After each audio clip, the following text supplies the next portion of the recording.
네, 잠시 후 행복한 아침에서는 역사 속에 오늘은 어떤 의미가 있는지 오늘의 역사 준비되어 있고요. 네, 그리고 맛있는 요리 쉽게 알려드리는 이보은의 사계식탁 이어집니다. 저희는 광고 후에 다시 돌아올게요.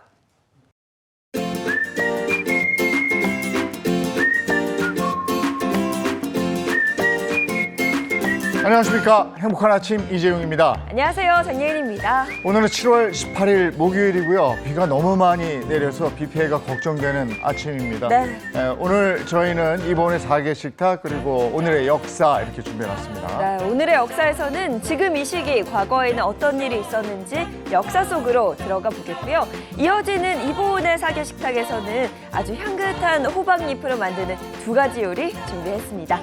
자, 기대 많이 해주시고요. 7월 18일 목요일 행복한 아침 본격적으로 시작하겠습니다.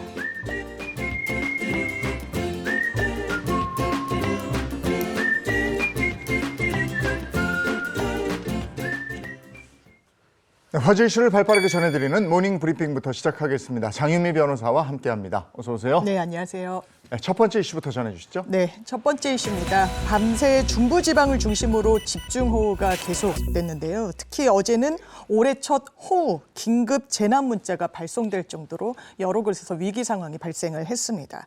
또 특히 경기 북부에는 어젯밤에만 해도 70mm가 넘는 또 물폭탄이 쏟아지면서 여러 사건, 사고가 이어졌다는 소식입니다. 네, 밤사이 정말 세찬 비가 다시 쏟아졌습니다. 곳곳에서 이 엄청난 물폭탄으로 인해 피해가 속출했다고요. 그렇습니다. 이번 비는 특히 경기 북부 지역에 좀 집중이 됐습니다. 경기 북부 지역에는요, 3일에 걸쳐서 무려 100mm가 넘는 이른바 물폭탄이 쏟아지면서 여러 사고가 발생을 했는데요. 특히 임진강 수위 굉장히 가파르게 높아지고 있습니다. 그러면서 서울 동부 간선도로 전 구간 그리고 완전히 통제가 됐고요. 내부순환도로 역시 일부 구간이 통제가 됐습니다. 방금 들어온 소식에 따르면 서울도 마찬가지 폭우가 이어졌기 때문에 잠수교 전면 통제가 됐다는 소식이고요. 경기도 같은 경우에는 29개 하천의 경우 유량이 급속히 늘어나 전면 통제되기도 했습니다. 주민들이 긴급 구조되고 이랬다면서요? 그렇습니다. 완전히 발이 묶인 그런 그 마을들이 속출했는데요. 경기도 의정부시 금호동에서는요, 집안에 물이 들어차기 시작해서 시민들이 긴급 구조되는 그리고 대피하는 소동이 발생하기도 했습니다. 또 경기도 양평군 부용리에서는요, 옹벽 하부가 무너져 내렸습니다. 다행히도 3명은 인근 숙박시설로 먼저 대피를 하기도 했었는데요. 서울에서도 유사한 사고가 있었습니다. 강동구 길동의 한 오피스텔에서 승강기에 한 주민이 갇히게 됐던 건데 다행히도 무사히 구조가 됐습니다. 중앙재난안전대책본부는 어젯밤 11시 기준으로 434세대 600명 이상이 대피했다고 밝히기도 했습니다. 야, 지금도 계속 비가 내리고 있어서 예의주시해야 되겠습니다. 자, 다음 이슈 전해주시죠. 네. 16년 만에 강도 살인 사건의 용의자가 붙잡혀 구속이 됐다는 소식입니다. 범행을 자백함으로써 구속까지 이르게 됐습니다. 네, 저희가 얼마 전에도 이 관련해서 소식을 전해드렸었습니다. 미제 사건의 범인이 16년 만에 잡혔고 그리고 이제는 구속이 됐다는 거죠. 네, 너무 다행스러운 일인데요. 이 사건은 2008년 12월 9일 새벽 4시쯤에 일어났던 사건입니다. 시흥시 정왕동의 한 슈퍼마켓에 침입한 이 용의자는요, 이 주인을 흉기로 찌르고 돈을 빼앗아간 뒤에 잠적을 감추게 됐는데요. 비교적 선명하게 당시 CCTV에 해당 상황이 담겨 있기도 했습니다. 그렇지만 결국에는 이 용의자 신원 파악에는 경찰이 실패를 하면서 16년 동안 무려 장기 미제 사건으로 분류된 채 진일보를 하지 못하고 있는 사건인데 최근 굉장히 유의미한 제보를 추적한 끝에 붙잡았다는 소식입니다. 자, 범인을 16년 만에 잡았는데 처벌 수위가 어떻게 됩니까? 일단 일반 살인 사건도 당연히 강하게 처벌을 하지만요. 강도 살인이라는 건 돈을 위해서 사람을 살인했다고 보는 겁니다. 그래서 법에 정해진 형이 사형 무기징역밖에 없습니다. 굉장히 높이 처벌을 받는 거고요. 만약에 사건을 더 들여다봤을 때 살인의 고의가 없고 사망에 이르게 한 정도다. 그러니까 강도 상해 치사 정도라고 판단을 받게 되더라도 중형을 면하기 어렵다는 그런 의견이 다수입니다. 죄를 졌으면 그 시간이 얼마나 흘렀는지 모르겠지만 그 시간이 흘렀더라도 꼭 합당한 처벌을 받아야죠. 네. 다음 이슈 전해주시죠. 네, 유튜브 라이브 캠이라는 게 있습니다. 이를테면 뭐 한강이나 멀리는 하와이 아니면 뭐 우주의 실시간 상황을 집에서 유튜브에서 라이브 방송으로 볼 수 있는 이제 수단인데요. 최근 이 한강 유튜브 라이브 캠에 사람이 투신하는 장면이 담겨져서 논란입니다. 네, 한강 라이브 캠은요, 보통 한강의 경치를 감상하거나 뭐 힐링하기 위해서 보시는 분들이 참 많은데 투신하는, 그러니까 사람이 뛰어내리는 모습이 송출됐다. 이거 좀 충격적입니다. 네, 맞습니다. 공개된 영상을 보면요. 그젯밤 10시 55분쯤에 한강의 한 다리 위로 한 택시가 정차를 합니다. 그리고 승객이 내리는데 이 남성 5분 뒤쯤에 바로 이 한강 다리 위에서 뛰어내리는 장면이 이 유튜브 라이브 캠에 고스란히 담긴 겁니다. 네. 그러니까 한 내린 지 직후에 이 투신하는 장면이 고스란히 담겼는데 이게 생방송으로 실시간으로 이 송출이 되고 있다 보니까 이 부분을 보고 있던 한 유튜브를 보고 있던 분이요. 유튜브 한강 라이브 채널에서 사람이 뛰어내린 것 같다라는 글을 이 SNS 등에 올렸습니다. 그리고 이 글을 본 소방 당국 그리고 이 구조 당국에서 즉시 출동을 했다라는 이야기입니다. 즉시 출동을 했으면 사건이 금방 수습이 됐습니까? 너무 다행히 그렇게 마무리가 됐습니다. 일단 1분 만에 출동한 해양구조대가 빠르게 상황을 수습을 했고요. 이미 한강에 떨어져 있던 남성을 즉각 구조하는 부분까지 이 영상에 담기기도 했습니다. 현재 서울시 같은 경우에는요, 이 한강 인근에 572대의 CCTV를 운영을 하고 있다고 하는데요. 유튜브 라이브 캠이 이 CCTV에서도 잡혔지만 사람들이 보고 있지 못했던 부분을 바로 이렇게 SNS에 올리게 되면서 구조로까지 이어졌다는 이야기입니다. 구조대가 일찍 와서 정말 다행이군요. 네. 예. 자, 다음 이슈 전해주시죠. 네, 새호리기라는 새가 있습니다. 이건 굉장히 좀 멸종 위기종이고 평소에 보기가 어려운 이 매과의 새인데요. 이 새가 CCTV에 고스란히 담겨 있어서 사람들이 교통 상황을 보기 위해서 CCTV를 보는 게 아니라 이 새호리기를 보기 위해 CCTV를 보고 있다는 소식입니다. 그래요? 제가 그 SNS에서 이 영상을 봤는데 정말 너무 귀엽습니다. 네. 저도 한번 찾아보고 싶다라는 생각이 들 정도로 너무 귀엽던데 네. 대체 어디에 설치된 이 CCTV에서 발견이 된 거예요? 네, 이 CCTV는요. 보령 해저 터널의 보령 방향에 설치된 교통정보 방범 카메라입니다. 여기에는 이 새호리기의 모습이 고스란히 담겨 있는데요. 특히 보시는 것처럼 바로 앞에 철제 구조물이 있기 때문에 여기에 종종 앉아서 쉬는 모습이 이렇게 CCTV에 담겨 있는 겁니다. 보시는 것처럼 이 새호리기는 여름철 새고요. 굉장히 좀 희귀한 이제 드문 멸종 위기종으로 분류되고 있습니다. 아이, 귀엽네. CCTV 앞에서 포즈를 탁 취하고 그냥 쫙, 응? 네, 귀엽죠. 예쁜데 이 SNS에 새 호리기 이거 봤다는 제보가 네. 막 속출한다면서요? 맞습니다. 새호리기 보기 위해서 CCTV 보고 있다. 생각날 때마다 CCTV 내가 들어가서 본다. 이렇게 전하는 누리꾼들이 상당히 많고요. 또 이 새호리기를 어떻게 보는지 정보 공유를 하기도 하고 특히나 자주 등장하는 시간대를 공유하면서 더 많이 새호리기를 보려는 그런 움직임이 SNS에 활발히 나오고 있습니다. 네, 비 때문에 걱정되는 아침인데 새 호리기가 기분 전환하게 해주는. 네. 네, 오늘 모닝 브리핑 여기까지 하겠습니다. 장윤미 변호사와 함께했습니다. 고맙습니다. 고맙습니다.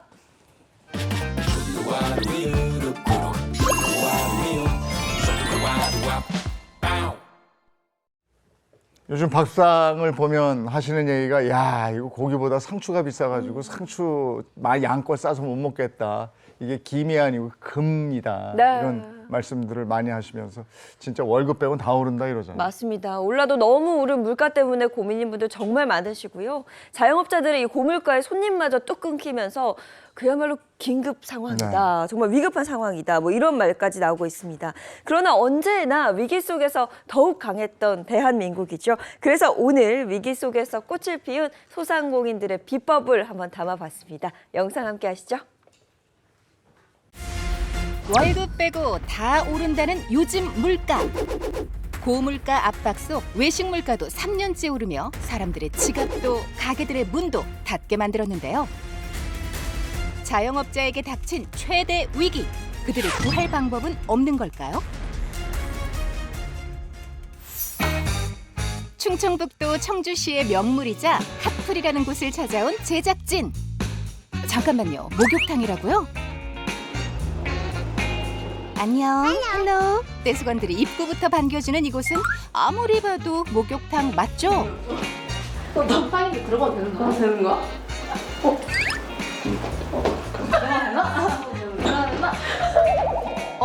남탕 문을 열면 우리가 아는 목욕탕과는 같은 듯 다른 이곳. 불고기? 방금 뭐 시키신 거예요? 불고기 시켰어요. 불고기요? 네. 목욕탕에서 불고기를 먹을 수 있는 곳이라고 해서 일부러 여기 온 거거든요. 그렇습니다. 이곳은 30년간 목욕탕으로 운영되다 현재는 목욕탕 인테리어의 고깃집으로 탈바꿈했다는데요. 그 누가 목욕탕과 고기의 컬래버레이션을 상상했을까요? 이 이색적인 맛을 즐기기 위해 오늘도 이곳을 찾아온 손님들. 그 맛 만족하십니까요? 간장하고 파채가 진짜 맛있는 것 같아요. 파절이랑 같이 섞어서 먹으니까 매콤달콤해서 되게 맛있던 것 같아요. 이곳을 찾는 부모님의 기분은 어떨까요? 옛날 생각나요. 애들 데리고 목욕 다니고 등 밀어주고 그런 생각이요. 누군가에겐 추억의 공간으로 누군가에겐 이색적인 공간이 될 목욕탕 고깃집. 시작은요. 저희 선친께서 어느 날, 야, 이거 니네 엄마가 내년 후년이 한갑인데 한갑 선물로 이 목욕탕을 주면 어떻겠느냐고 저한테 그러세요. 그래서 저희는 뭐 다 박수 쳤죠. 아, 좋다고. 그렇게 1988년도에 완성된 목욕탕은 청주의 명물이 되었는데요. 88 올림픽의 메인 스타디움 주경기장을 설계하신 분이 이것도 설계를 같이 하신 거예요. 저희 학천탕이 미래유산으로 선정도 되고 청주의 10대 건축물을 선정을 하는데 10대 중에 하나가 이 건물이에요. 그렇게 30년간 운영해온 목욕탕도 피할 수 없었던 코로나19의 여파. 아주 타격이 컸습니다. 예. 옷을 벗고 맨몸으로 목욕을 하는 건데 마스크 쓰고 할 수도 없고 방법을 돌파구를 찾아야 되겠는데 건물을 없애기에는 너무 죄스러운 거예요. 카페가 괜찮겠다 이런 이제 판단하에 1, 2층은 카페, 3, 4층은 식당으로 변경해서 하고 있는 건데 저도 만족스럽고 손님들도 아주 만족해 하시고 영업을 잘 하고 있습니다. 안 될 때 포기하지 말고 있는 거를 활용하면서 다시 사랑을 받을 수 있는 그런 공간으로 얼마든지 재탄생시킬 수 있지 않겠는 건가. 그리고 업종 변경으로 기회를 만들어낸 서울의 또 다른 곳을 찾아가 봤는데요. 평일 낮 시간에도 손님들로 북적거리는 이곳. 지금은 이 동네의 사랑방이 되었지만 폐업을 고민했던 시절이 있었답니다.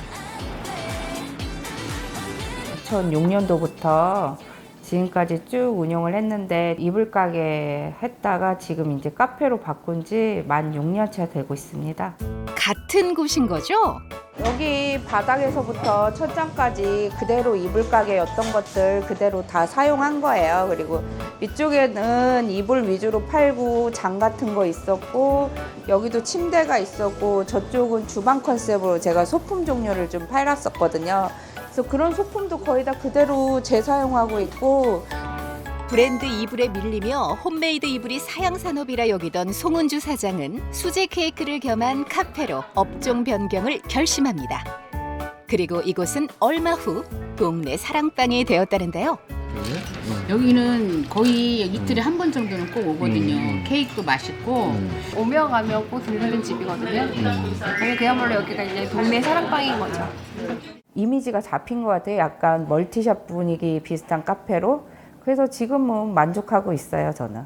모든 가게가 만족하면 다행이지만 현실은 서울에 있는 5가게 중 한 집은 문을 닫는다는 사실. 그렇다면 한번 폐업을 경험한 자리에 성공할 확률은 얼마나 될까요? 서울 중랑구에 위치한 한 식당 앞에는 평일 점심시간임에도 손님들로 인산인해인데요. 대체 어떤 곳이기에 더운 날씨에도 이렇게들 줄 서는 열정 보여주시는 걸까요?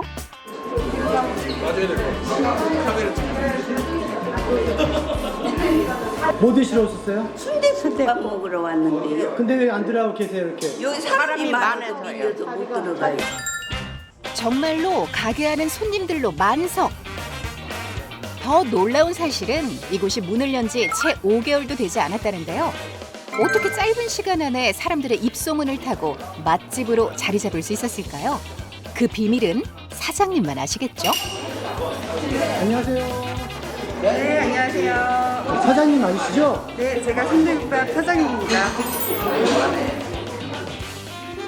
5개월 만에 줄 서는 맛집으로 등극한 순대국밥집의 비밀. 손님 응대부터 주방까지 섭렵한 사장님이 알고 보면 창업의 고수? 저는 어려서부터 운동을 좋아해서 스포츠 에로빅 선수 생활을 하다가 결혼을 하고 아이들 출산하고 필라테스 강사를 7년 정도 하고 이제 호텔에서 F&B 총괄 매니저로 근무를 하다가 창업을 하게 되었습니다. 근데 창업을 하기 위해서 이것저것 공부하고 5년 정도 준비를 했는데 제가 모은 1억으로는 좀 마땅한 창업을 할 수 있는 게 없더라고요. 그때 눈에 띄었다는 이 자리는 원래 베이커리 카페 매장이었다는데요. 그렇게 카페 영업을 생각했지만 근처에 우후죽순 생겨나는 카페들을 보며 다시 고민에 빠지고 말았답니다. 그리고 그때 만난 순대국밥. 우연히 순대국밥집을 알게 되어 먹어보니까 내가 이거를 차리면 잘할 수 있겠다 이런 생각이 들었던 차에 기존의 인테리어를 그대로 살려서 할 수 있다면 더 돈이 절약되지 않을까. 그래서 제가 예상했던 금액은 2억에서 3억 정도의 금액이었는데 최소한의 비용으로 창업을 할 수 있게 되었습니다. 처음으로 창업을 준비하면서 기존 시설을 활용한 업종 변경을 생각하기란 쉽지 않은 일. 전문 업체를 통해 지금의 순대국밥집을 열 수 있게 됐다는데요. 저는 사실 거의 손댄 게 없습니다. 있는 그대로 다 살렸다고 보시면 될 것 같아요. 조명이나 에어컨, 기존에 있던 거를 거의 90% 이상 살려서 사용을 하게 됐습니다. 그렇게 기존 설비를 최대한 보존하며 인테리어를 재활용하는 친환경 방법의 업종 변경으로 환경도 살리고 비용도 줄인 순대국밥집. 거기에 손님들 입맛까지 사로잡으며 맛집으로까지 소문 자자하니 그 맛 궁금합니다. 궁금해요. 멀리서 왔는데 지금 너무 맛있고 양도 너무 많고 지금 배불러가지고 국물도 육수가 진해서 나중에 와이프랑 애들 데리고 한 번 더 와서 식사를 해야 될 것 같습니다. 고기가 많아서 좋은 것 같아요. 그러니까 고기가 좀 질기면은 맛이 없는데 먹었을 때 좀 부드러워서 이제 먹기가 좀 좋고 어르신분들도 생각보다 좀 많이 오시는 것 같더라고요. 계절과 유행을 타지 않는 안정적인 메뉴로 손님들의 입맛을 사로잡고 싶었다는 황미영 사장님.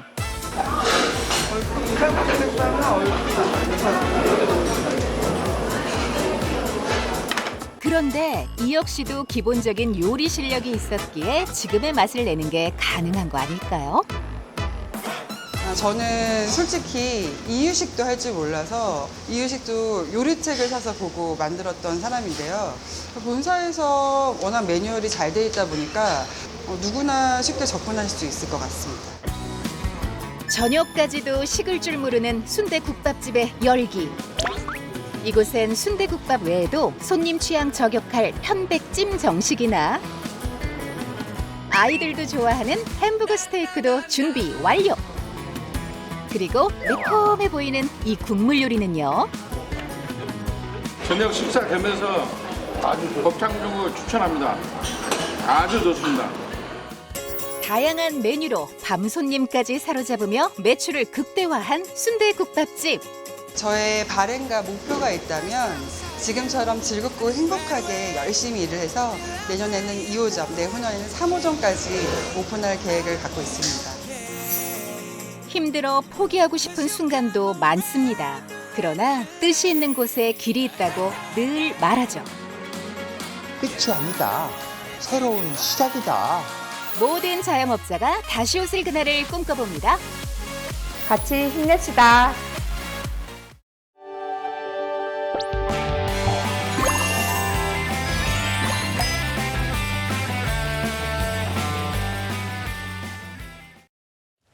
행복한 아침 함께하고 계신 지금 시각이 7시 50분 바로 넘어섰네요. 자, 이제 오늘의 역사 들어가 보도록 하겠습니다. 함께해 주실 정철규 씨, 어서 오세요. 네, 내리는 비처럼 깔끔한 남자 개그맨 정철규입니다. 반갑습니다. 반갑습니다. 또 오늘의 역사를 쉽게 우리에게 소개해 주실 분입니다. 역사학자 이익주 교수님, 어서 오세요. 안녕하세요. 오늘도 재밌는 역사 이야기를 함께할 역사학자 이익주입니다. 네, 오늘은 먼저 언제로 돌아갑니까? 1948년 7월 17일로 갑니다. 어떤 얘기 해주시겠습니까? 어제가 7월 17일 바로 제헌절이었죠. 1948년 7월 17일은 대한민국 최초의 헌법이 공포된 날입니다. 제헌국회에서 헌법을 공포한 날, 즉 제헌절의 시작이 된 날이죠. 민주공화국 대한민국을 건설하고 국민 주권을 보장하기 위한 헌법, 제헌헌법이 공포되면서 대한민국이 출범할 수 있었습니다. 네, 법이 바로 서야 나라가 바로 선다. 이 광복 이후에 혼란스러웠던 나라를 수습하기 위해서 법이 꼭 필요했을 텐데 헌법, 우리나라 헌법 어떻게 처음 만들어지게 됐습니까? 네, 1948년 5월 10일 대한민국 해방 후 최초로 국회의원을 뽑는 남한 총선거가 실시됩니다. 우리 역사상 최초의 선거였던 50 총선거 결과 948명의 출마자 중 198명이 국회의원으로 선출되면서 헌법 제정이라는 특별한 목적을 가진 제헌국회가 1948년 5월 31일 개원하게 되는데요. 제헌국회는 헌법기초위원회를 구성해서 곧바로 헌법을 만드는 작업에 착수했습니다. 네, 그러면 처음부터 대통령제를 염두에 두고 그렇게 정부 형태를 만든 건가요? 그렇지 않았습니다. 제헌헌법 초안은 정부 형태를 의원내각제로 하고 국회를 양원제로 한 거였는데 국회의장이 유력했던 이승만이 주장을 해서 정부는 대통령제로, 국회는 단원제로 수정을 합니다.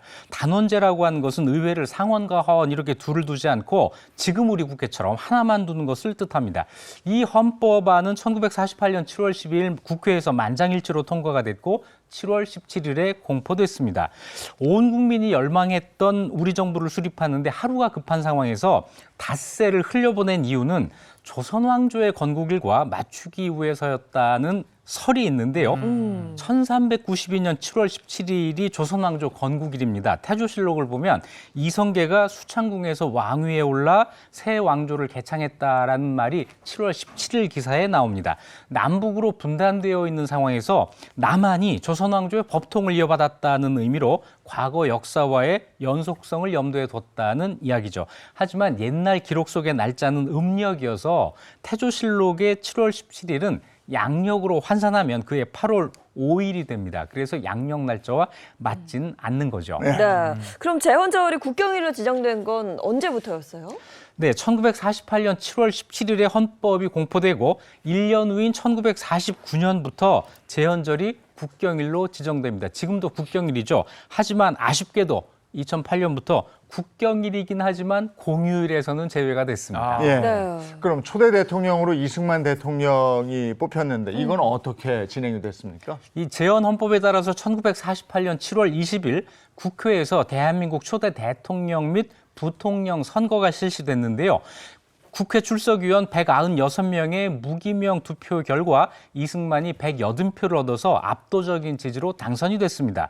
별도 후보자 등록을 받지 않고 제헌의회 의원들이 임의로 후보자 이름을 적어내는 방식이어서 선거 불참을 선언했던 김구등이 본인의 의사와 무관하게 13표를 받기도 했습니다. 이렇게 1948년 8월 15일 이승만을 대통령으로 하는 대한민국 정부가 수립이 됐습니다. 네, 우리나라 최초의 헌법인 제헌헌법. 가장 중시했던 건 뭐였나요? 그 1조와 2조가 가장 중요하죠. 제헌헌법 제1조는 대한민국은 민주공화국이다. 네. 제2조는 대한민국의 주권은 국민에게 있고 모든 권력은 국민으로부터 나온다. 이렇게 돼 있습니다. 이렇게 대한민국이 민주공화국이고 주권이 국민에게 있다는 사실을 명확하게 밝혀놓은 거죠. 민주공화국이라고 하는 것은 1919년 3.1운동 이후에 상해에서 수립된 대한민국 임시정부의 임시헌장 제1조가 대한민국은 민주공화정으로 함이라고 하는 것을 그대로 계승한 겁니다. 또 제헌헌법은 국민의 사유재산권을 인정하고 시장경제를 지향하면서도 평등이념에 따라 국가의 경제 개입을 강조한 게 특징입니다. 또 당시 경제가 대단히 어려웠지만 교육의 중요성을 인식해서 초등교육은 의무교육, 무상교육으로 규정을 해놓았습니다. 네, 대한민국은 민주공화국이다. 그래서 제1공화국이 출범이 됐고 네. 지금 제6공화국까지 온 거죠? 네, 그렇습니다. 헌법 개정과 정부 구조의 변화에 따라서 제-몇 공화국이라는 표현을 쓰는데요. 제1공화국은 지금 이야기하고 있는 1948년 재헌헌법을 제정하면서 출범을 했고요. 대통령 중심제였고 이승만 대통령이 4.4.5입 개헌으로 초대 대통령이 한해 중임 제한을 폐지한다. 이렇게 해서 장기 독재의 길로 나갔습니다. 제2공화국은 1960년 4.19 혁명 이후 헌법 개정으로 내각 책임제가 도입되고 윤보성 대통령이 선출이 되죠. 1961년 5.16 군사정변으로 붕괴될 때까지 겨우 1년 남짓 존속했습니다. 제3공화국은 1962년 헌법을 개정해서 강력한 대통령 중심제로 돌아가면서 시작이 됩니다. 1963년 대선에서 박정희 대통령이 당선됐고 경제 개발을 추진했고 1969년 대통령의 삼선연임이 가능하도록 개헌을 해서 1971년 대선에서 박정희 대통령이 또다시 당선이 됐습니다. 제4공화국은 1972년 유신헌법을 제정하면서 시작이 됩니다. 대통령의 연임 제한을 완전히 폐지해서 영구집권의 길이 열렸고 대통령에게 막강한 권력이 집중이 되었습니다. 제5공화국은 1979년 박 대통령 암살과 12.12 쿠데타 이후 권력을 장악한 전두환이 1981년 헌법을 고치면서 시작이 됩니다. 5공화국 헌법에서는 대통령을 선거인단에서 선출하고 임기는 7년, 연임은 안 되는 것으로 규정이 됐습니다. 제6공화국은 1987년 6월 민주화 항쟁으로 대통령 직선제 개헌이 이루어지면서 시작이 됐습니다. 대통령 임기는 6년 단임제로 개정이 됐고요. 그 뒤로 지금까지 37년 동안 헌법이 개정되지 않고 그대로 유지되고 있습니다. 그래서 따지자면 지금은 제6공화국 시대가 되는 거죠. 오늘은 재헌절을 맞이해서 우리나라 헌법의 역사를 돌아보는 시간을 가졌는데요.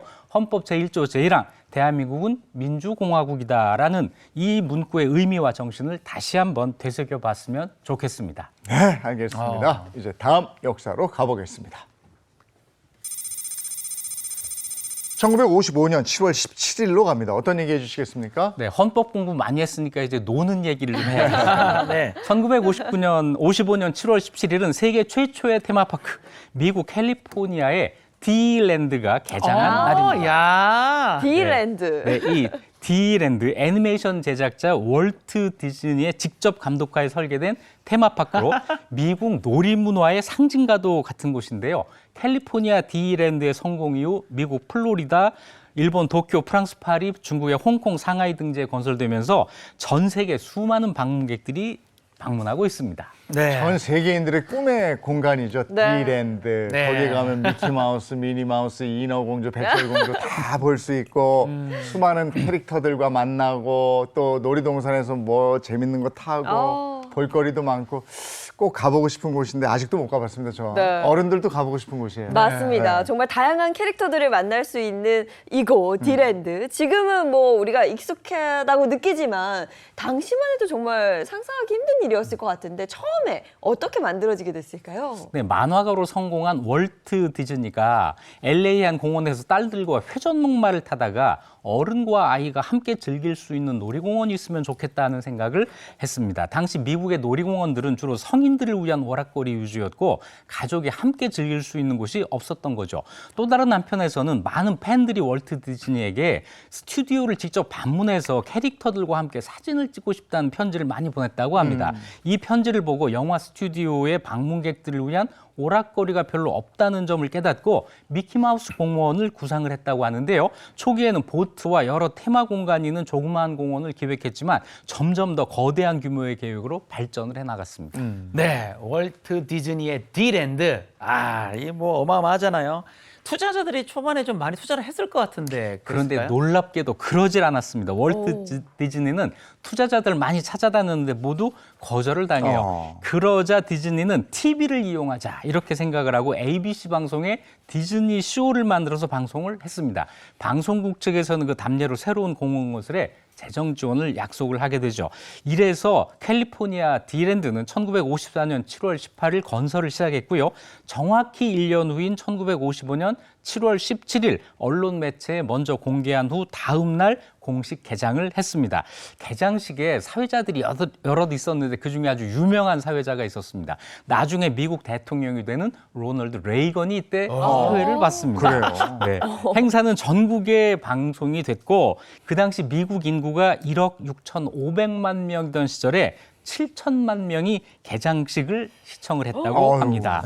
자, 이 개장식에서 월트 디즈니는 이렇게 이야기를 해요. 이 놀이공원은 바로 여러분의 나라입니다. 어른들은 이곳에서 과거 추억을, 아이들은 미래의 도전과 약속을 즐길 것입니다. 이곳이 온 세상의 기쁨과 영감의 원천이 되기를 기원합니다. 야, 이렇게 정말 화려하게 개장을 했는데 개장날 풍경은 어땠습니까? 연설은 근사했는데 개장날은 정말 엉망진창이었습니다. 아이고. 위조 티켓을 가지고 입장한 사람들 때문에 적정 수용 인원의 2배가 넘게 몰려들었고요. 그날 또 많이 더워서 섭씨 37도가 넘는 폭염에 아스팔트가 녹아서 하이힐 신는 여성들은 아스팔트에 하이힐 굽이 박히는 순환을 야. 당했다고 합니다. 또 때 맞춰서 배관공들이 파업하는 바람에 식수대에서 물이 나오지 않았고 자동 판매기 음식은 모두 돈이 났고 탑승 인원을 초과한 보트가 전복될 뻔한 아찔한 사고도 있었다고 합니다. 네. 그래서 경영진들은 이날을 검은 일요일이라고 부르기도 했다고 합니다. 네, 뭐 개장날은 이런 소동이 있었지만 그 이후에 디랜드는 정말 큰 사랑을 받잖아요. 네, 대성공을 거둬요. 캘리포니아 디랜드 성공에 월트 디즈니는 1965년 플로리다의 디월드를 짓기 시작했는데 완성을 보지 못하고 이듬해 눈을 감아요. 뒤에 완성된 플로리다 디월드는 총 면적 101제곱킬로미터의 압도적인 규모로 세계 최대 테마파크고요. 단일 테마파크 기준 방문객 세계 1위를 자랑합니다. 디월드의 4개 테마파크 연간 방문객을 모두 합치면 4천만에서 7천만 명. 어마어마하네. 우리 인구가 5천만 명 그러네. 넘잖아요. 얼마나 많은 사람들이 여기를 방문하는지 알 수 있죠. 자, 그 다음에 83년에 도쿄에 92년에 파리의 디랜드가 문을 열었는데요. 특히 파리 디랜드에는 잠자는 숲속의 공주성에서 펼쳐지는 일루미네이션이 하이라이트입니다.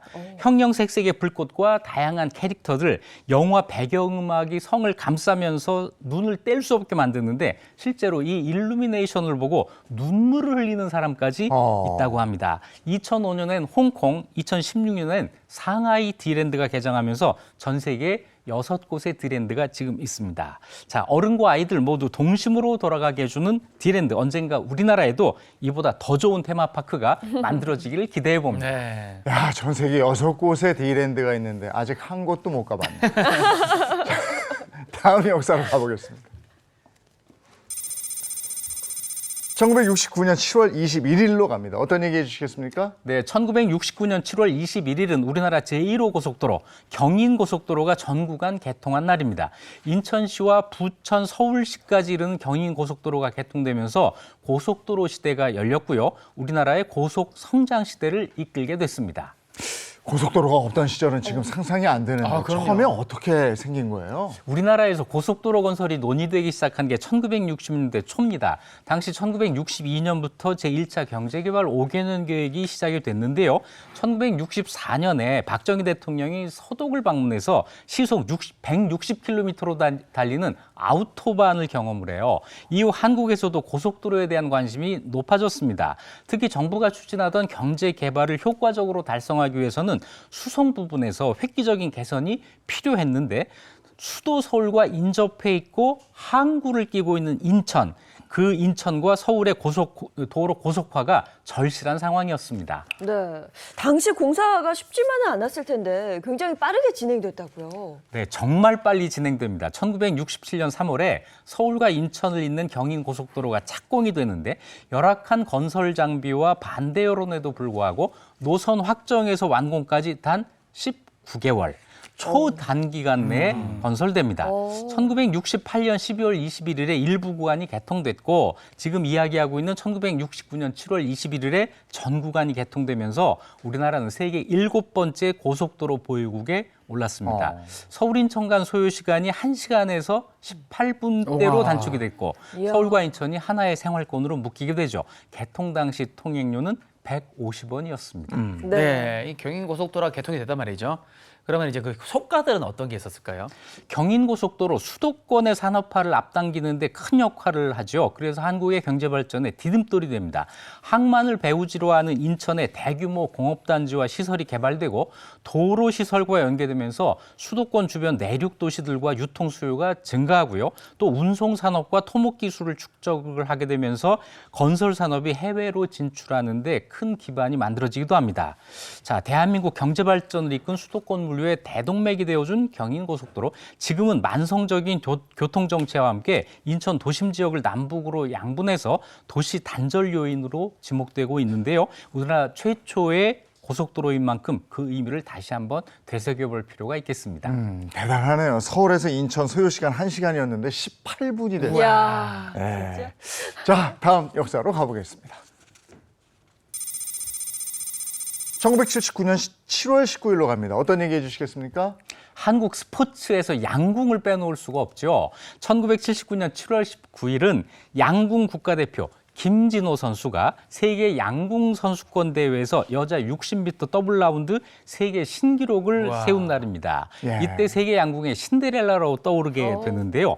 주몽의 후예, 이성계의 후예로 불리는 민족답게 한국 양궁은 자타가 공인하는 세계 최강이죠. 한국 양궁을 세계에 알린 그 출발이 바로 이날 김진호 선수였습니다. 지금이야 뭐 양궁하면 뭐 그냥 우린 세계 최고야 이렇게 그렇죠. 하죠. 이때 네, 시작이 된 생각하고. 거거든요. 김진호 선수 1호 양궁 스타인데 그때 인기 정말 대단했죠. 네, 어떻게 처음에 양궁을 시작하게 됐을까요? 김진호 선수 예천여 중 1학년이던 1974년 학교에 마침 양궁부가 있어서 언니와 함께 호기심에 들어갔다고 합니다. 그런데 나중에 알고 보니까 김진호 선수 집안이 쏘는 재주가 남달랐다고 그래요? 하는데요.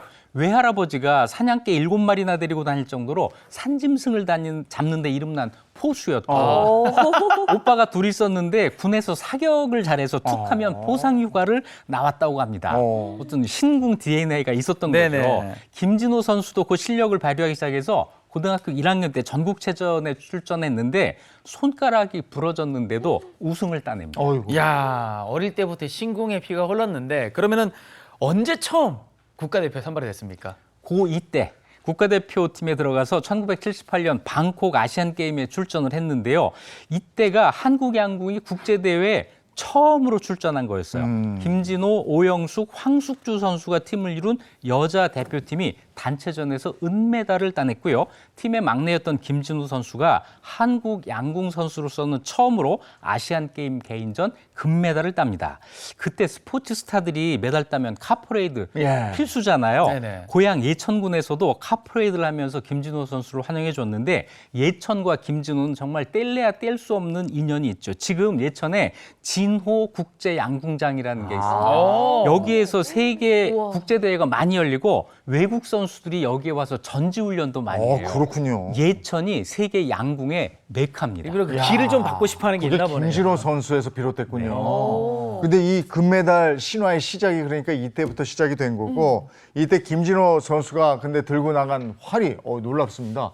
선수용 활이 아니었다면서요? 이거 뒷이야기인데요. 당시 김진호 선수가 대회 들고 나간 활이 연습용 나무 활이었습니다.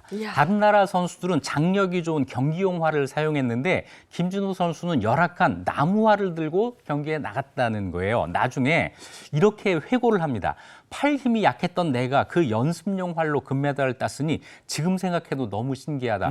내가 봐도 놀랍다. 이런 이야기를 한 거죠. 야, 대단하다. 역시 장인은 도구를 탓하지 예. 않습니다. 연습용 활로도 금메달을 따버리는 한국의 여고생 공사입니다. 그 후에 나가 이제 국제대회도 막 휩쓸었다면서요. 네, 김진호 선수는 1979년 7월 베를린에서 개최된 제30회 세계 선수권 대회에서 5관왕에 등극하면서 기록 경기 사상 처음으로 멋지다. 세계 재패의 쾌거를 누립니다. 네. 자, 지금 이야기하고 있는 1979년 7월 19일 여자 60m 더블 라운드에서 643점을 쏴서 세계 신기록을 세웠고요. 이튿날 30m 그리고 50m에서도 우승한 데 이어서 개인 종합, 단체 종합도 석권에서 여자 부문에 걸린 양궁 6개 금메달 중 5개를 휩쓸었습니다. 지금이야 양궁은 이제 국가대표 선발전이 올림픽의 금운동이다. 얘기할 정도로 맞아요. 맞아요. 70년대입니다. 이때는 정말 국제대회에서 메달을 딴다는 건 정말 금이 환영이고 대단했던 거거든요. 정말 김준호 선수 대단한 사람이에요. 네, 이후에도 1983년 로스앤젤레스 세계선수권 대회 5관왕, 1984년 로스앤젤레스 올림픽 개인전 동메달을 땄고요. 1986년 서울 아시안게임에서 3관왕에 오른 직후에 은퇴를 선언했습니다. 김진호 선수가 수없이 강조한 말 중에 이런 말이 있는데요. 사람은 생각하는 대로 움직여진다. 실수하면 어떡하지라고 생각하는 순간 나가는 화살은 실수로 이어진다. 무조건 된다고 믿고 자신감을 가져야 한다. 누구보다도 자신을 믿고 9년간 국가대표 선수 생활을 마감할 때까지 생애 통산 신기록 37개를 작성한 김진호 선수는 당시 불모지였던 한국 양궁을 세계 정상에 올려놨습니다. 한국 양궁은 1984년 로스앤젤레스 올림픽에서 금메달을 딴 이후에 2021년 도쿄올림픽까지 역대 올림픽에서 금메달 27개, 은메달 9개, 동메달 7개 등 모두 43개의 메달을 획득했고요. 특히 여자 양궁은 단체전이 정식 종목이 된 1988년 서울올림픽 이후 도쿄올림픽까지 9번 대회에서 정말 한 번도 금메달을 놓치지 않고 불패신화를 이어가고 있습니다. 네, 얼마 안 있으면 파리올림픽이 개막하죠. 열심히 훈련했을 우리 양궁 선수들 이번에도 파이팅입니다. 예. 양궁을 한국 대표팀이 얼마나 잘하는지 네. 국제 규정을 바꿔서 그걸 원래 조용히 하는 거였는데 시끄럽게 막 너무 잘하니까. 그래도 우리가 그냥 좀 웃음도 바꿔보려고. 근데도 따내는 거예요. 네. 대단합니다. 네. 예, 오늘도 유익한 역사 이야기 들려주신 이익주 교수님 고맙습니다. 네. 고맙습니다.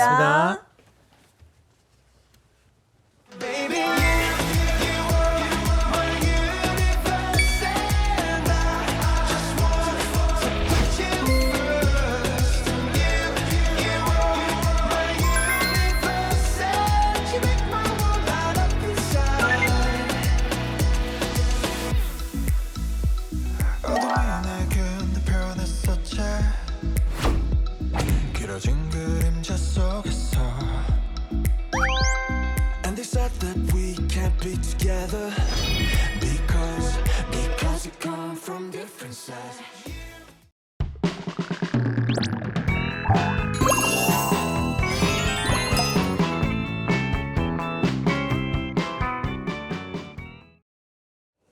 이번에 4개 식탁 시간입니다. 이번 선생님 어서 오세요. 안녕하세요. 안녕하세요. 호박잎 좋아하세요? 호박잎. 아, 좋아요.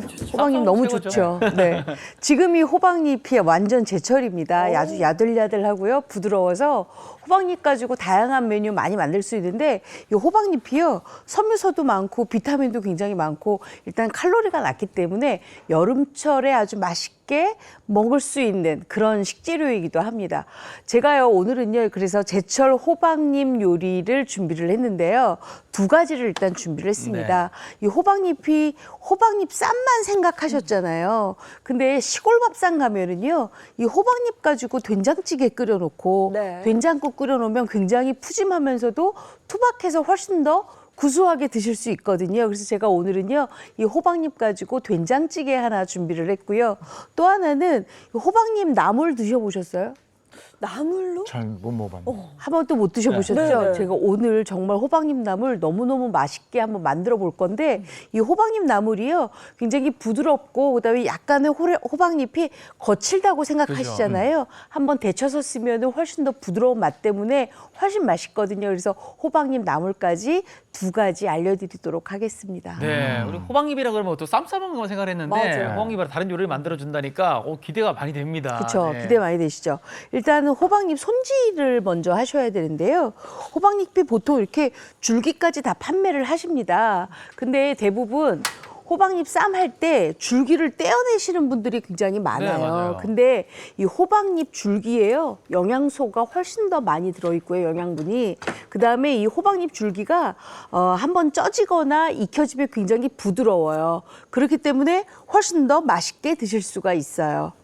그래서 이 호박잎은 정말 이거 보시면 이 앞뒤가 약간 이쪽이 거칠잖아요. 그리고 이쪽이 좀 맨질맨질하죠. 그래서 우리가 씻을 때는 흐르는 물에 이 거친 부분을 많이 해서 먼지가 좀 이물질이 잘 나가도록 그렇게 하시는 게 굉장히 좋고요. 그다음에 요거 자르지 말고 그냥 이렇게 쭉쭉 찢으세요. 칼로 자르지 말고. 네. 그래야 훨씬 더 맛있어요. 이렇게 해서 준비를 하세요. 자, 그러면 된장찌개 안에 들어갈 호박잎은 이렇게 찢어서 준비를 하시는 게 굉장히 좋은데 요거요. 이렇게 찢고 요것도 이렇게 찢고 이렇게. 뭔가 이렇게 막 쭉쭉 찢어서 네. 그 이게 이렇게 찢어 먹어야 맛있잖아요. 더 맛있는 것 같아요. 맞아요. 그 찌개 끓일 때도 그럼요. 뭐 감자나 두부도 막 맞습니다. 너무 이렇게 정갈한 것보다는 맞아요. 그냥 투박한 느낌이 저는 더 그리고 맛있어요. 제가 요게 섬유소가 많다 그랬잖아요. 네. 그렇기 때문에 이렇게 더 찢어서 잡수시는 게 훨씬 더 부드럽고 질기지 않아서 좋은데 아 요렇게 섬유질 있는 거는 뭐 잘라내면 어떨까요? 요거 잘라내셔도 되는데 제 생각에는 안 잘라내시고 그냥 하시는 게 좋아요. 네. 자, 이렇게 손으로 뚝뚝 이렇게. 또 잘라주시고요. 자, 이렇게 다 준비가 됐으면 그 다음에는 우리가 뭘 준비해야 되냐면 이 호박잎하고 가장 궁합이 잘 맞는 채소가 있어요. 바로 요거예요. 요새 많이 나오는 감자. 요 감자도 우리가 그 찌개에 감자가 조금 둥실둥실하게 투박하게 들어가 있으면 훨씬 더 먹음직스럽잖아요. 네. 이렇게 해서 조금 너무 두껍게 하면 익히는 시간이 좀 오래 걸리니까 약간 씹히는 식감만 있도록 이렇게 좀 준비를 해주시고요. 네. 껍질을 벗긴 다음에는 물에 조금 담가 놓으시면 감자 전분이 조금 나가기 때문에 훨씬 더 부드럽게 드실 수가 있어요. 이것도 이렇게 해서 준비를 해주세요. 요즘 감자 쪄 먹으니까 진짜 맛있던데. 그렇죠. 너무 맛있죠. 네. 포슬포슬하니. 그래서 감자까지 이렇게 준비를 해주시고요. 그다음에 된장찌개니까 우리가 요거 빠지면 섭섭하시겠죠. 바로 두부입니다. 두부도 이렇게 해서 준비를 하시는데 저는 일부러 시장에 가서 손두부를 좀 준비해 왔어요. 요게 훨씬 더 네. 뭐랄까 약간 딱딱한 식감이 있나? 근데 요거는 굉장히 익혀지면 부드러운 식감이 되거든요. 이렇게 해서 제가요 이거 만들어서 먹어보니까요. 네. 이 두부를 조금 투박하게 많이 넣고 오래 끓여 먹으니까 밥 대신 요거 먹으니까 너무 좋더라고요. 그것도 다이어트에 도움 되겠네요. 그쵸. 밥 대신 먹으면. 맞아요. 요것도 이렇게 해서 준비를 해주세요. 네. 자, 그리고 난 다음에는 뭘 준비하냐면 바로 요 대파 이렇게 송송송 썰어서 놓고요. 그다음에 양파도 천연의 맛이 나니까 요거 사방 한 2cm 정도로 썰어서 준비하시고요. 그다음에 맨 마지막에 청양고추나 아니면은 우리 집은 아기들이 있어서 안 돼요 하시면 안 넣으셔도 괜찮아요. 근데 네. 약간 칼칼한 게 좋잖아요, 어르신들은. 그래서 요거 청양고추 좀 준비를 해주세요. 자, 그랬으면 제가 이 옆에 물을 이렇게 좀 끓이고 있어요. 끓이고 있는데 이 물이 뭐냐면요, 바로 다시마 우린물이에요. 다시마 우린물을 제가 왜 선택을 했냐면 사실 호박잎은 그냥 밋밋하잖아요. 맛도 없고 맛이 약간 뭐랄까요, 뭐 달콤한 맛이라든지 천연의 맛이라든지 이런 게 안 나오고 네. 약간 감칠맛도 안 나오거든요. 대신에 이게 익혀지면은 조금 단맛이 난단 말이에요. 그래서 그 단맛을 우리가 훨씬 많이 사용하기 위해서는 건다시마를 넣고 요걸 좀 끓여주세요. 그래서 한 5분 정도 끓이고 난 다음에 다시마 우린 물을 좀 만들어요. 그렇죠? 네. 다시마 우린 물을 만들었으면 여기에다가 우리가 뭘 하느냐, 바로 된장을 좀 풀어야 돼요. 된장을 이렇게 준비를 하시고. 그거 그냥 시판하는 된장 써도 되죠? 네. 우리가 뭐 된장을 저 같은 경우에는 담아 먹으니까 이렇게 그냥 집된장 쓰시는데 우리 예인 씨 같은 경우에는 많이 사 드시잖아요. 맞아요. 그럴 경우에는 그냥 구입하는 된장 하는데 요거 요렇게 해서 체에다가 담아서 풀면 훨씬 더 잘 풀려요. 예전에는 여기에 뭐 숯이라든지 이물질이 있다 그래서 그냥 채 그대로 해서 버렸는데 요새는 그럴 염려 없으니까 그냥 요렇게 해서 바로 이렇게 해서 타주세요. 훨씬 더 잘 풀리겠죠. 네. 그렇죠? 많이 잘 풀렸죠? 이 상태에서 우리 뭐 하느냐? 바로 여기다 그냥 넣으시면 돼요. 뭘 넣느냐? 요거부터 먼저 넣으세요. 양파. 그다음에 감자 넣으시고요. 저 푹 끓여서 먹으면 맛있는데. 맛있죠? 저 같은 경우에는 감자도 조금 넉넉하게 넣어요. 네. 그래야 감자 좋아요. 예, 훨씬 더 이렇게 단맛이 좀 많이 우러나거든요. 자, 그랬으면 여기에다가 그냥 바로 요거 넣으세요. 처음부터. 호박잎 바로 들어가네요. 아니 아까 찢는 것만 봐도 연해 보였거든. 그렇죠. 굉장히 연해 보이죠? 네. 이렇게 바로 넣으세요. 색. 아, 이거 처음부터 그냥 넣으시는 건 저 마지막에 넣으실 거라고 아니에요. 생각했거든요. 왜냐하면 이 호박잎이요. 네. 이 보시면 이 뒤쪽이 약간 거칠어서? 거칠거칠하잖아요. 이 거친 게 끓으면서 조금 부드럽게 만들어져야 되거든요. 그렇기 때문에 처음부터 그냥 넣어주는 게 좀 좋아요. 많이 끓여줘야 되는 그렇죠? 느낌으로? 네. 그래서 이렇게 넣어주세요. 그래서 바글바글 끓이는데 대파도 단맛이 조금 많이 나는 대파니까 이것도 처음부터 이렇게 좀 같이 넣어주세요. 그래서 끓여요. 바글바글. 야, 된장국이 호박잎 향 이게 참 기대가 되는데요. 예. 자, 근데 제가 레시피에 보면은요, 고춧가루를 넣었어요. 네. 고춧가루를 왜 넣었냐면, 여기서 호박잎이, 우리가 호박잎 쌈을 살짝 연상을 해보세요. 먹다 보면 약간의 호박 맛과 함께 약간 채소 무른 맛이 조금 많이 나잖아요. 네, 네. 그렇기 때문에 된장찌개에는 고춧가루를 1작은술 정도를 꼭 넣어주셔야 돼요. 그걸 좀 잡아주나요? 잡아주나요? 그래야 고춧가루 그런 맛이 잡아주구나. 없어져요. 이렇게 넣어주세요. 자, 이렇게 다 넣었으면 이제는 우리가 끓이기만 하면 되거든요. 어느 정도 끓이느냐, 센 불에서 이렇게 뚜껑을 딱 닫고 20분만 바글바글 끓여주세요. 그러면 된장과 호박잎과 그 안에 있는 감자와 양파가 다 익혀지겠지요. 네. 그러고 난 다음에는 요 옆에 보시면 이렇게 끓여졌어요. 그렇죠? 이거 보세요. 끓여졌죠? 아, 궁금합니다. 호박잎 늘어진 거 보이시죠? 아, 그쵸? 이제 그럼 여기에다가 우리가 뭘 넣느냐? 향이 난다. 아까 준비해놨잖아요. 두부. 두부를 넣어주세요. 두부는 마지막에. 네. 두부 들어가줘야지. 맛있겠다. 이거를 밥 대신에 은근하게 드신다고 생각해 보세요. 얼마나 좋죠, 맛있는지. 제가 이제 어제 이거를 한 대접을 먹었어요. 맛있어서. 이렇게 넣어요. 재료를 진짜 좀 많이 넣어도 뭐 감자도 그렇고 두부도 그렇고. 맞아요. 푸근하게 네. 먹어주면 훨씬 더 좋거든요. 자, 그래서 제가 오늘 찌개라고 말씀을 네네. 드렸는데, 요게 약간의 국물을 너무 바듯하게 졸여지면은 찌개인데, 저 같은 경우에는 요거를 국물을 너무 바듯하게 끓이지 않아요. 왜냐하면 국처럼 훌훌 드시는 게 좋거든요. 그럼 이제 여기에다가 마지막으로 넣어야 될 게 있어요. 제가 아까 청양고추 넣어야 된다고 했죠. 그래서 청양고추도 위에다가 올릴 거예요. 이렇게. 네. 썰어놓은 거를 싹 마지막에 투척을 하네요. 네, 올리고 그 다음에 요거는 이제 많은 어머님들이 된장찌개에는 이거 잘 안 넣는데 저는 오늘 이걸 넣어요. 왜냐하면 다진 마늘이에요. 다진 마늘을 많이 넣게 되면 된장의 향을 없앤다 해서 다진 마늘 대부분 안 넣는데요.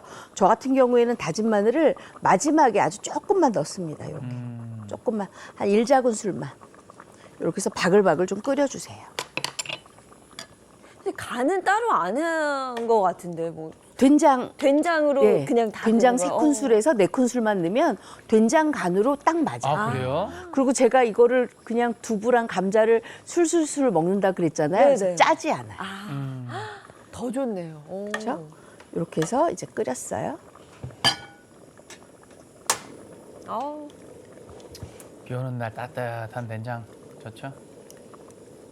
기대가 됩니다. 지금. 네. 네. 내 앞에 올 것이 기대가 돼요. 지금 제가 여러분들한테 밥을 조금 드렸어요. 네. 네네. 근데 밥이 필요가 없어요. 그냥 잡수시면 돼요. 아니 두부하고 감자가 들어갔으니까. 감자가 있으니까. 그렇죠. 예. 제가 그러면 요거를 조금 퍼드릴게요. 한번 잡숴 보세요. 벌써 호박잎이 완전히 다.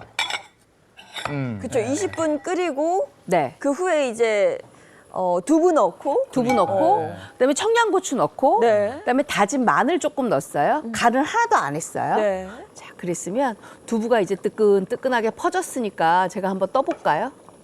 이거 보세요. 두부 퍼진 거. 보이시죠? 네. 자, 요게 이렇게 맛있어요. 그리고 나는 부드러운 두부가 더 좋다 하시는 분들은 순두부 넣으셔도 되거든요. 순두부 준비하셔도 굉장히 맛있게 드실 수가 있어요. 네. 근데 저는 저런 데는 모두부가 좋은 것 같아요. 네, 맞아요. 모두부 넣어야지 좀 씹는 맛도 있어서 맞아요. 좋거든요. 두부 갓 나온 두부 드셔보셨어요? 아, 저는 못 먹어요. 예전에는 동네마다 두부 공장이 있었어요. 거기서 갓 나온 거 네. 받아다 먹으면 정말 맛있었거든요. 간 나온 두부. 이야. 아우, 먹어볼게요. 향이 너무 좋아서.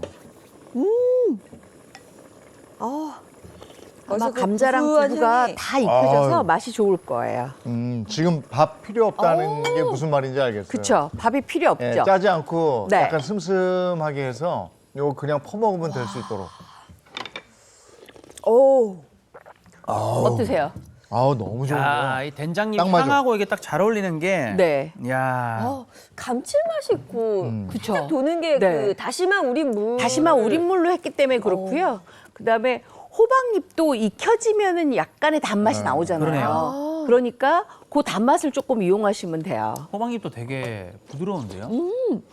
얘는 진짜 두부를 밥처럼 먹으면서 한 그릇 해야 될 것 같아요. 그리고 또 매운 고추가 입안에 하나 들어갔는데, 야, 이 또 매운 햇살 맛이 느낌이 좀 싹 있죠? 있어요. 좋아요. 맞아요. 청양고추를 넣어야 되네. 예, 넣어야 되네.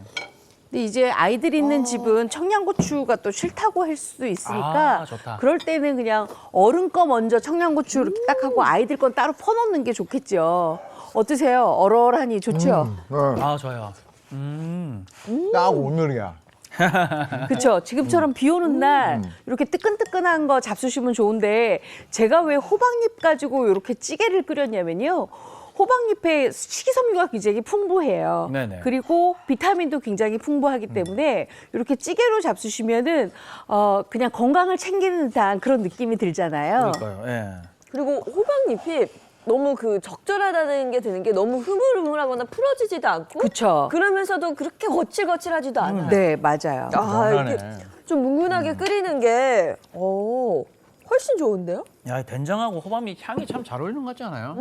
씹을 때마다. 호박잎이 연해서 이게 씹으면 입에 남는 게 없어요. 맞아요. 다 흡수되죠. 예. 그렇기 때문에 호박잎이 거칠다고 했잖아요. 그래서 처음부터 넣으셔야 돼요. 그래야 아주 맛있게 드실 수가 있어요. 자, 그러면 제가 두 번째 요리 좀 준비해 볼까요? 네. 두 번째 제가 호박잎 나물이라고 그랬는데요. 호박잎 나물 한 번도 보신 적이 없다 그랬죠. 네. 요게 지금 호박잎 나물 미리 만들어 놓은 거예요. 요게 얼마나 얕은 맛이 있는지 잡수시면 아마 홀딱 반하실 거예요. "헉, 이거 깻잎처럼 생겼는데 이렇게 맛있어? 아마 이렇게 하실 거예요. 궁금해요. 요거 굉장히 궁금하시죠? 네. 금방 제가 만들어 드릴게요. 요거 만들기가 너무너무 쉬워요. 일단 호박잎 준비한 것을 제가 줄기까지 다 쓴다고 했잖아요. 그러니까 그냥 뚝뚝 이렇게 자르세요. 이렇게 찢어요. 뚝뚝. 이것도 마찬가지로 네. 찢어서 준비하세요. 그리고 줄기까지 다 쓰셔야 되니까 줄기도 이렇게 뚝뚝 잘라서 준비하세요. 이거 아이들한테 찌질라고 하면 너무 좋아할 것 같은데요? 이런 거 너무 재밌어. 네, 재밌어할 것 재밌어 같아요. 하죠. 자, 이렇게 해서 이렇게 뚝뚝 잘라주세요. 뚝뚝 그냥. 아, 줄기가 있어도 막 질기거나 그렇지 않나 보네요. 왜냐하면 호박잎 줄기가요. 이렇게 야들야들하고 이렇게 맛있어요. 네. 그래서 이게 정말 버리기 너무 아까운 대예요. 그래서 이렇게 같이 찢어주세요. 보통 먹을 때는 다 이제 그 쌈으로 싸 먹을 때도 그렇고. 아, 쌈 싸 먹을 때도 저는 요 줄기가 그대로 꼭 다 있어야 돼요. 오. 네, 그래야 맛있더라고요. 자, 이렇게 다 준비가 됐으면 네. 요거를 이제 끓는 물에 데치기만 하면 돼요. 아, 데치는 거예요, 이번에는? 네, 데칠 건데요. 이 푸른색의 채소를 끓는 물에 데칠 때는 우리가 넣어야 되는 게 있죠. 소금. 정답! 제가 말하는 거예요. 아니, 정답 안 해치고 바로 말할 수도 있지. 네, 소금이에요. 아, 네. 소금을 일단 좀 넣어주세요. 소금을. 저거 하나 알고 있는데 제가. 나도 하나 알고 있는 거 먼저 얘기했어, 그냥. 소금을 넣어주시고 소금을 넣은 다음에는 바로 넣는 게 아니라 소금이 잘 퍼질 수 있도록 한번 도와주세요. 이렇게. 그래서 익혀질 수 있도록 이렇게 한번 도와주고요. 그다음에 이 호박잎은요. 넣은 다음에 바로 꺼내면 안 돼요. 왜냐하면 이 줄기줄기 사이사이에 약간 억센 부분이 있거든요. 요게 좀 다 풀어져야 된단 말이에요. 아. 그래서 이렇게 넣었죠. 아. 이렇게 넣었어요. 이렇게 넣었으면 젓가락으로 한번 뒤집어 주세요. 이렇게. 네. 아. 파래지죠? 자, 이렇게 뒤집어 주세요. 와, 소금물에 들어갔던 거 봤는데 지금 되게 파래. 네, 완전 와. 파랗잖아요. 근데 이 호박잎이요. 요게 굉장히 이 면 자체가 수분을 바깥으로 뱉지 않기 때문에 이렇게 잘 풀어주셔야 돼요. 네네. 그래야 어떤 거는 안 익고 어떤 거는 다 익고 이럴 수가 있으니까 완전히 풀어놓고 하셔야 돼요. 그러니까 시금치 데치는 것보다는 조금 까다로워요. 호박잎 데치는 게. 그래서 이렇게 해서 골고루 풀어주세요.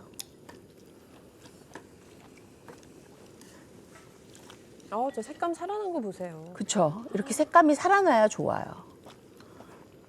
자, 그리고 우리는 뭘 준비하냐면요. 차가운 물 2개를 준비를 해주세요. 워낙 집에서는 그냥 흐르는 물에다가 한 2번 정도 헹군 다음에 물기 꽉 짜면 되는데 여긴 아무래도 스튜디오라 네네. 제가 그냥 차가운 물 2개를 이렇게 준비를 했어요. 그러면 이 호박잎은 얼마나 데쳐야 되느냐? 끓는 물에 넣고 1분에서 1분 30초 정도 데치시면 돼요. 자, 이렇게. 금방 근데 또 야들야들해지네요. 네, 야들야들하죠. 자, 거의 다 된 것 같거든요. 그럼 요거를 제가 좀 건질게요. 지금 불을 켜도 끓이면서 하신 거죠? 네, 네. 아, 이거 진짜 밥을 안 먹어도 요기가 되네. 지금 거의 한 그릇 다 하신 거예요. 좋은데. 제가 그랬잖아요. 어제 제가 한 대접 먹었다고. 그래 말이에요. 진짜 이게 먹다 보면 그렇게 되겠는데요? 네. 왜냐하면 두부가요. 어찌나 그 안에서 맛있게 익는지 너무 맛있더라고요. 이렇게 찬물에다가 지금 안 보이시죠? 이게 지금 냄비가 좀 가려 있어서 찬물에 얼른 이렇게 헹궈서 물기를 좀 빼주세요.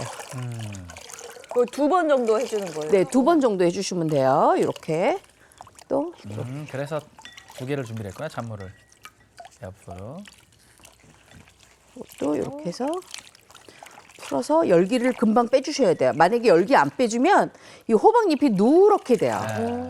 그래서 파란색으로 되게 이렇게. 꼭 짜서. 어우.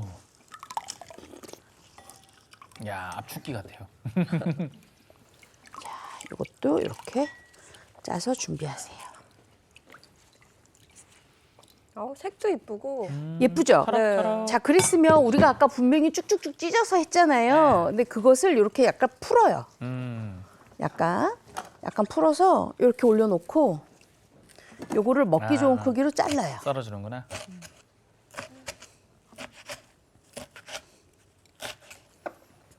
자, 그러고 난 다음에 오늘 무쳐야 될 볼을 꺼내서 올려놓고 요걸 담아요. 이런 게 진짜 밥도둑인데. 그렇죠. 맛있게 무치면. 요거 진짜 맛있죠. 자, 그랬으면 요걸 이제 이렇게 올려놓고 우리가 뭘 하느냐? 이제 양념장을 넣어야 돼요. 바로 여기다가 고추장을 넣고. 네.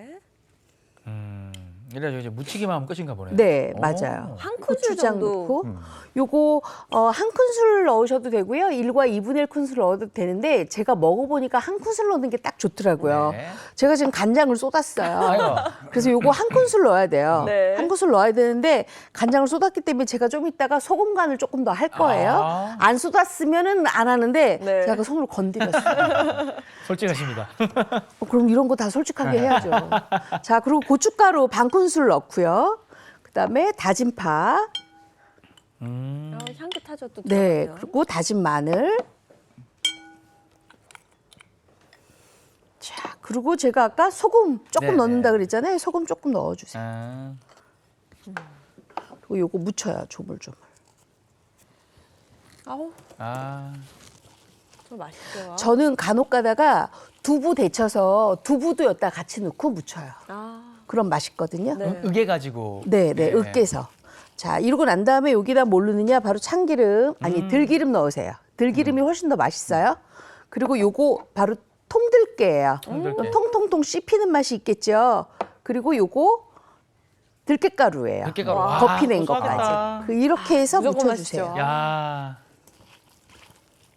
지금 고소함을 만드는 3종 세트가 그렇죠. 다 들어가 다 있어요. 들어갔어요. 저는 끝난 겁니다. 야. 자, 이제 다 묻혔어요. 요거 네. 이제 바로 그냥 접시에 담아내시면 돼요. 국물하고 접시에 딱인데. 담아드릴게요. 조금씩만. 근데 한 대 좀 다 먹게 되네. 그러니까요. 이게 요즘 그 찌개를 뭐 어디 가서 먹어도 간이 워낙 자극적이에요. 찌개 먹으면 얘는 그렇지 않아서 너무 좋아요. 와우. 자, 이렇게 해서 잡숴보세요. 야, 향이 벌써 뭐 맛있겠다. 이게 그러면 호박잎 나물. 그쵸, 호박잎 나물이에요. 딱 맞아. 그쵸, 호박잎 나물 한 번도 안 드셔보셨잖아요. 네, 이게 시골 밥상이나 가야 있는 건데 제가 한번 이렇게 만들어 봤어요. 제가 일부러 줄기를 먹어봤는데 맛있네요. 와, 씹으면 씹을수록 호박잎 향도 올라오는데 고소한 맛이 많이 힘들 때 오죠. 씹히는 것도 너무 네. 좋아요. 들기름 넣는 게 맞네. 맞아요. 들기름하고 호박잎하고 통들깨가 아주 3종 세트로 맛있게 만들어지니까 호박잎 나물은 무조건 들기름 넣으셔야 돼요. 원래 호박잎하고 들기름이 잘 어울리나요? 이게 들기름이 괜찮네요. 참기름도 워낙 잘 어울리긴 하는데요. 들기름의 들레 향이 호박잎하고 너무 잘 어울려요. 궁합이. 식궁합이. 이거 진짜 맛있어요. 그쵸? 너무 맛있죠? 네. 와, 간도 딱 좋고 그러니까 향도 너무 좋고. 이런 맛을 내는군요. 네. 와, 너무 맛있네요. 아마 호박잎 나물은 야. 아마 다들 처음 드셨을 이거 거예요. 보리밥에 해가지고 딱 비벼 먹어도 예술이겠다. 이거는. 그럼요. 보리밥도 아주 좋고요. 그래서 우리가 시골 밥상 가면은 이렇게 나물들 많이 있잖아요. 네네. 그래서 어머님들이 호박잎 나물은 호박잎은 밖에 나가서 그냥 따기만 하면 되니까 아주 손쉽게 많이 장만을 해서 올리시는데 서울에서는 사실 호박잎 나물을 많이 안 드시더라고요. 그래서 제가 한번 만들어 봤어요. 야, 진짜 고소하고 제 지금 느낌은 다른 반찬은 아예 필요 없을 것 같아요. 네. 그냥 밥 한 공기에 맞아요. 호박잎 나물 딱 넣고 두 개 그냥 밥에 쓱 비벼 먹으면서 먹으면 최고죠. 네. 저 너무 놀랐어요. 달걀 너무 후라이 하나 맛있어서. 해. 와, 달걀 후라이 하나 곁들이면 더 좋긴 합니다. 오늘은 그냥 두부로 그냥 다 하셔도 괜찮을 것 같아요. 두부 반모 남으니까 두부 들기름에 살짝 구워서 같이 잡수셔도 아주 좋죠. 그러니까 그렇게 먹을 것 같은데. 두부에 진짜 얹어가지고. 맛있네요. 식감도 좋고 이거 손으로 쭉쭉 찢어서 네. 만들기도 쓱쓱쓱. 쉽잖아요. 네. 그냥 무치면 되니까 만들기도 쉽고 맛도 좋고 건강에도 좋고. 맞습니다. 아, 이만한 게 없는 것 같습니다. 네. 야, 정말 맛있게 먹었고요. 네. 다음 주는 또 뭐가 다음 주가요. 벌써 중복이에요. 아, 그래요? 그래서 우리 또 복다림 해야 되잖아요. 이번에는 제가 장어 요리로요. 정말 집에서 너무 간단하게 만들 수 있는 메뉴 2가지를 알려드리려고 합니다. 잠깐만요. 잘못 들은 거 아니죠? 장어요? 장어 나오는 거예요, 다음 네, 주에? 장어입니다. 다이어트 하시고 계시잖아요, 그죠? 다음 장어는 주는 괜찮아요. 수요일 저녁부터 안 먹고 올게요. 저도요. 네. 네, 오늘도 고맙습니다, 선생님. 네, 잘 고맙습니다. 배워봤습니다. 네. 네, 이어서 오늘 날씨 바로 만나보겠습니다. 마지원 기상캐스터 나와주세요. 네, 상암동입니다. 호우특보가 내려진 중부는 곳곳으로 많은 비가 이어지고 있습니다. 비는 차츰 전국으로 확대될 텐데요. 빗길 미끄럼 사고 발생하지 않도록 서행하셔야겠습니다. 오늘도 중부를 중심으로 거센 비바람이 예상됩니다. 경기 북부에 180mm 이상, 수도권에도 150mm 넘게 내리겠고요. 그 밖에 중부에도 120mm가 넘는 비가 예보됐습니다. 중부에는 또다시 극한호우가 예상됩니다. 오후까지 시간당 30에서 70mm가 쏟아지겠고요. 오늘 남부에도 시간당 20에서 30mm가 집중됩니다. 네, 오늘 바람도 문제입니다. 중부 서해안에는 현재 강풍특보가 발효 중인데요. 초속 20m가 넘는 강한 바람이 몰아치겠습니다. 밤사이 충청 이남에는 열대야가 나타났습니다. 오늘 서울의 낮 기온은 27도 예상되고요. 남부에는 30도 안팎의 무더위가 계속되겠습니다. 네, 장마전선이 압축되면서 폭이 좁은 띠 모양이 동서로 길게 자리하고 있습니다. 짧은 시간 동안 좁은 구역에 비가 집중될 텐데요. 같은 지역 내에서도 강수량의 편차가 큰 만큼 기상정보 잘 확인하셔야겠습니다. 지금까지 날씨 전해드렸습니다. 어제 폭우가 내리는데 제가 네. 저 파주 쪽에 갔다 올 일이 있어서 자유로 타고 오는데 와 정말 앞이 안 보이더라고요. 네, 맞습니다. 그야말로 물폭탄입니다. 곳곳에서 침수 피해 소식이 들려오고 있는데요. 급변하는 기상정보 잘 확인하시고 피해 입지 않도록 조심하셔야겠습니다. 안전한 하루, 또 행복한 하루 보내시고요. 저희는 내일 아침 7시 30분에 돌아올게요. 행복한 아침, 행복한 하루 되십시오. 고맙습니다. 고맙습니다.